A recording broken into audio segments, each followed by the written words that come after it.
Hello అండి, అందరికీ నమస్కారం. ఎలా ఉన్నారు? నేను చాలా బాగున్నాను. మీరందరూ కూడా బాగున్నారని అనుకుంటున్నాను.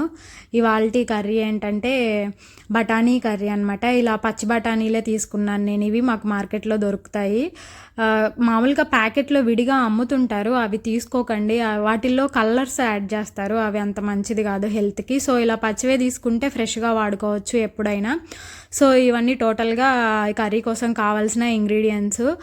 2 మీడియం సైజ్ టమోటాలు కట్ చేసి పెట్టుకున్నాను సన్నగా. ఆనియన్ ఒకటి పెద్ద సైజ్ది చిన్నగా కట్ చేసి పెట్టుకోవాలి. ఒక బౌలు బఠానీ, 1 స్పూన్ అల్లం వెల్లుల్లి పేస్టు, 1 స్పూను జీలకర్ర పొడి, 1 స్పూను ధనియాల పొడి. ఆ లాస్ట్లో అది ఎగ్లా కనిపిస్తుంది కదా, అది ఎగ్ కాదు, బంగాళాదుంప అనమాట. అది ఉడకబెట్టుకొని పక్కన పెట్టుకున్నాను. నెక్స్ట్ కరివేపాకు కొంచెము, ఒక 2 పచ్చిమిర్చి సన్నగా కట్ చేసి పెట్టుకున్నాను మీడియం సైజులో. ఇంకా ఉప్పు, పసుపు, కారం ఇవి కామన్ అనమాట. నెక్స్ట్ స్టవ్ మీద ప్యాన్ పెట్టుకొని కొంచెం ఆయిల్ యాడ్ చేసుకొని జీలకర్ర కూడా యాడ్ చేసుకొని తర్వాత కరివేపాకు, ఆనియన్స్, పచ్చిమిర్చి వేసుకొని బాగా కలుపుకోవాలి. కొంచెం ఆనియన్స్ కలర్ మారిన తర్వాత 1 టేబుల్ స్పూన్ అల్లం వెల్లుల్లి పేస్ట్ వేసుకోవాలి. అల్లం వెల్లుల్లి పేస్ట్ పచ్చివాసన పోయేంత వరకు కలుపుకోవాలి. ఇవి కొంచెం సేపు ఒక 3 మినిట్స్ 4 మినిట్స్కి మగ్గిపోతాయి అన్నమాట. అల్లం వెల్లుల్లి పేస్ట్ కూడా స్మెల్ అంతా పోతుంది, మంచిగా ఉంటుంది. నెక్స్ట్ సన్నగా కట్ చేసి పెట్టుకున్న టమోటా యాడ్ చేసుకోవాలి. ఈ టమోటా ఇదంతా బాగా మిక్స్ చేసుకొని ఒక 3-4 మినిట్స్ మూత పెట్టేస్తే మగ్గిపోతుంది అనమాట, మెత్తగా అయిపోతుంది టమోటా మెత్తబడే అంతవరకు ఉంచుకోవాలి మూత పెట్టి. ఒక 3 మినిట్స్ తర్వాత ఇలా ఉంటుంది అనమాట. కొంచెం ఆయిల్ పైకి తేలుతున్నట్లు అలా టమాటా అంతా మగ్గిపోతుంది. ఇప్పుడు బఠానీ యాడ్ చేసుకోవాలి. బఠానీ నేను పచ్చి తీసుకున్నాను కాబట్టి ఇట్లాగే డైరెక్ట్గా యాడ్ చేశాను. ఒకవేళ డ్రైవ్ తీసుకుంటే ఫస్ట్ ఉడకబెట్టుకోవాలన్నమాట సపరేట్గా. ఉడకబెట్టుకున్న తర్వాత యాడ్ చేసుకోవాలి.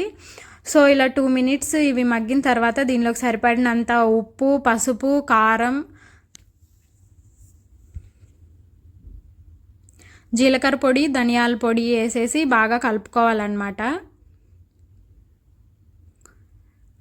ఆ కూరకంతా అవి కారాలు పట్టేలాగా బాగా మిక్స్ చేసుకొని కొంచెం ఒక 3-4 మినిట్స్ మగ్గనిస్తే ఆ మసాలా అంతా కూరకు పడుతుంది మనం వేసిన స్పైసెస్. నెక్స్ట్ 1.5 కప్ కానీ 2 కప్స్ కానీ వాటర్ యాడ్ చేసుకోండి, మీకు గ్రేవీకి సరిపడే అంత వేసుకోండి. సో నేనైతే ఒక 2 కప్స్ యాడ్ చేశాను వాటరు.